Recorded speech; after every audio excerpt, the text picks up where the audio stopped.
Hey everyone, Ben here and welcome back to the channel. Got some fantastic racing from the iRacing Touring Car Challenge for you today. I'm going to bring you highlights from 3 different races at Summit Point Raceway. Fantastic racing with this car and track combination, and I have to say I am absolutely loving this new class of cars in iRacing. It's provided some of the best racing I've had on the sim by an absolute mile. Got highlights from 3 different races today, which hopefully show you the kind of progression you can build up through the week as you get used to a car and track combination. If you do enjoy the video, please do leave a like and get subscribed. But without further ado, let's get into highlights from the first race of the week. We qualified in 8th position. As we get off the line there, you can see us in our fantastic new livery in the middle of the pack as we barrel into T1 here. A very tight opening corner, full of danger, so really just hoping to get through unscathed. We're on the outside of the corner, which again is always a little bit of a risky place to be, but actually the driving this week, in my experience at least, has been pretty measured throughout all of the races I've taken part in. We then spot an opportunity to get down the inside into the very tricky turn 3 uphill corner, blind crest to it, and we make up a position there. Unfortunately, this was a little bit of a scruffy race for us, and on lap 2 we get in too hot into that very same corner. We drift out wide onto the gravel and we have to try and rejoin safely. We lose a handful of positions in the process, so we're up against it then for the remainder of the race. Thankfully we hold on into the carousel section without losing further positions. We are then able to fight back a little bit through the remainder of the race, and on the penultimate lap we're fighting for 7th position to try and get at least 1 position up on where we qualified. We're down the inside into the final corner of the lap. We're going to exit that corner side by side with just 1 more racing lap to go after this one, so a real opportunity here to snatch 1 more position, but we're virtually 3 wide heading into T1, which of course means that we're also at risk of losing all of the progress we've then made through the remainder of this race. So there is a real risk-reward calculation here, but we've made our way up into 7th place. Now can I hold it into that very difficult left-hander as we come up the hill, through the corner? The guy on our inside eventually concedes the position, and we are able to bring the car home in 7th place for our first race of the week. Really good fun, but very, very challenging. I didn't feel like I was up to pace. I was making small mistakes. Tried to improve that in race 2. We joined the action on lap 2 of this race. We qualified in 5th and we're currently still running there as we get into the middle section of this race. We're going to attack the car up ahead of us down the inside into the carousel section, and we are able to make our way up into 4th position. So already having a better race this time around. Unfortunately, still making small mistakes at this point, and you'll see that as we carry just a little bit too much speed, get too far up onto the curb, and then we're out onto the grass, costing ourselves momentum all the way down this back straight then, which is going to put us under pressure into the final corner of the lap. We managed to hold on through that corner, but we have to take a compromised line, and that is going to give the driver behind us real impetus going down the start-finish straight and into the prime overtaking opportunity on this lap, which is into T1. You can see a battle for the lead up ahead of us, but I'm just focused on what's going on alongside me. As we've got a car down our inside, then we're going to have to take the outside line through this corner. He's got the move done at this point, but we do get a better exit from the corner than the other driver, so we're going to be down his inside here as we come again into this notoriously difficult turn 3.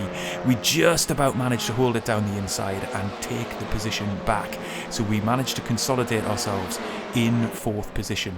Unfortunately, we couldn't hold off Dylan Burse, who was coming from the back of the grid. Very, very quick driver with a high I rating, so we did drop back down to 5th position, but a more positive race for us in race 2 and a decent result. all of which was building to this third feature race that we've now got extended highlights from. We've put it on second on the grid, and we're just about to get underway, and we get a great start off the line. We're actually quicker away than the pole sitter Hong, and we're going to take the lead off the line. We're going to be leading into T1, providing we don't make a mistake into the braking zone and we can get the apex spotted. We get heavy on the brakes, cold tyres and cold brakes, remember, so very easy to make a mistake at this point, but we are well clear of the pack behind us. No danger of anybody putting a late lunge down the inside. Particularly difficult to take this turn 3 on lap 1 and lap 2 as the car is not up to temperature yet. We're quite cautious through there. We take a big chunk of curb on the inside, and actually that has put Hong onto our rear wing. He's within 0.2 of a second here, so we've got to be careful coming down at the carousel section. He might seek to get that lead back straight away, but he's just not close enough to mount a full attack on this opening lap just yet, at least, as we come through the very tricky double apex here, and he is right behind us now coming through this section. The car just has no front end, I've found early on in these races. I can't get it turned in as well as I can when the car is up to temperature. And now we've got Hong right on our rear wing. He's moving towards the inside there, but he thinks better of it into the last corner of the lap, where you really want to try and get on the gas as early as you can to carry momentum down the start-finish straight. But there's no doubt about it, he's got a quicker exit from that corner. He's down our inside. We're going to have to stick to the outside line now. I can't close him off to try and defend the move. I'm going to have to try and hang it round the outside. He's later on the brakes than we are. He's going to try and get down our inside. We've also got Gorison behind us, who's interested in making up a spot as well, and unfortunately we've lost the lead as we enter lap 2 of this race. But I'm going to try and put pressure straight back on Hong to be able to get back up into that leading position.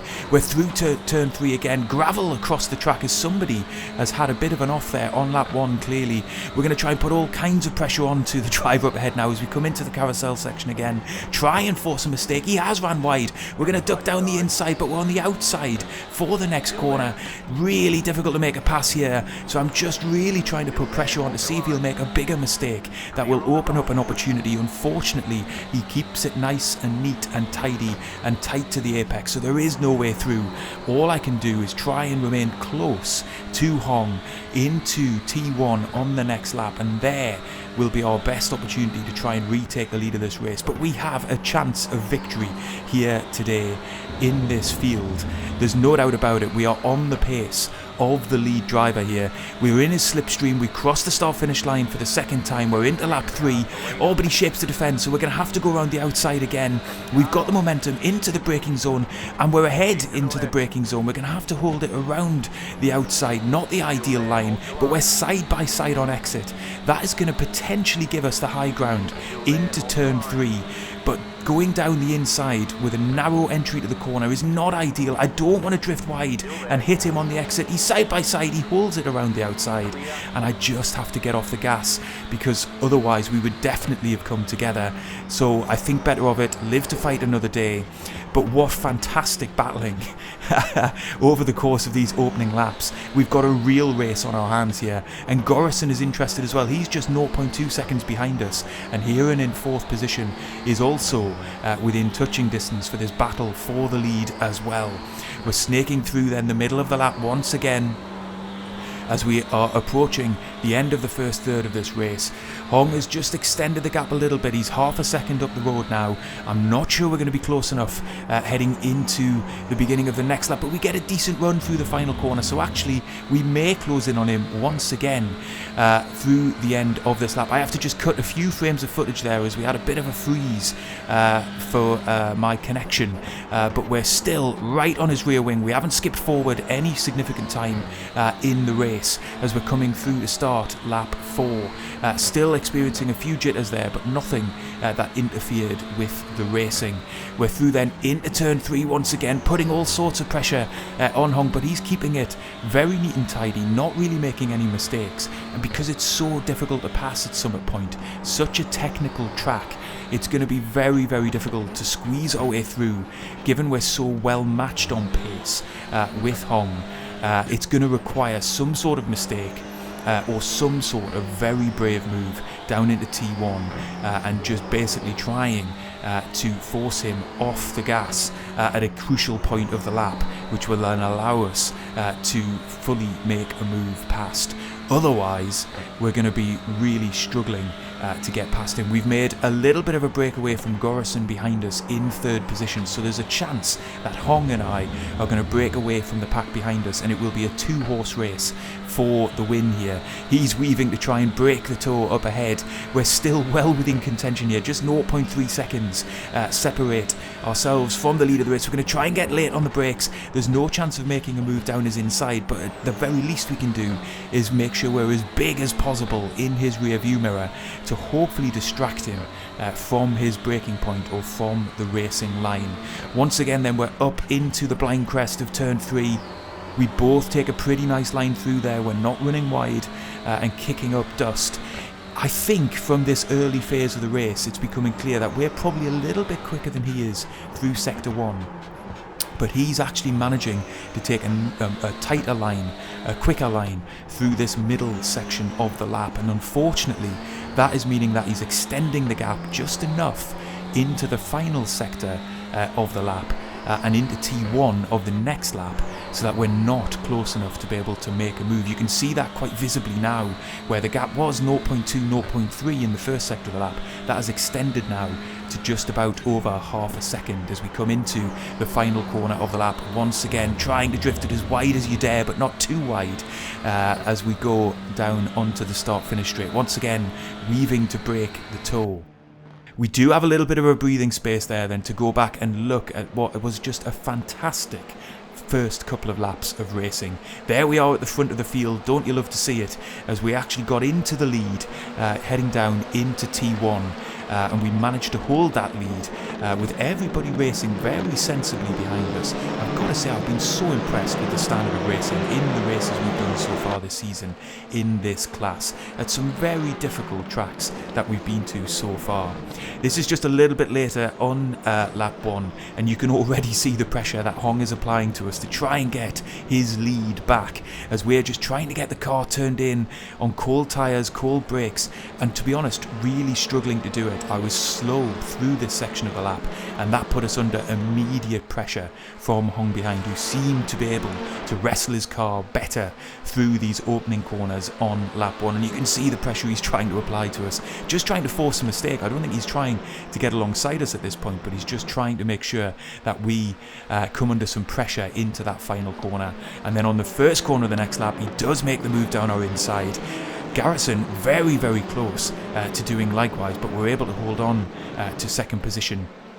We get a decent exit from the corner. That isn't going to be quite enough to put us alongside Hong into T3 on that lap, but we are running in very close proximity, so I do fancy my chances at this stage of being able to retake the lead as quickly as we have lost it. And he gets just a little bit deep on the brakes into this section of the circuit. It gives us half a chance to get alongside, but really there is no chance to pass around the outside here. I'm always going to run out of grip and run out of road as long as he holds the apexes of the coming corners, which he does, as you see the cars snaking through this section of the track on lap 1.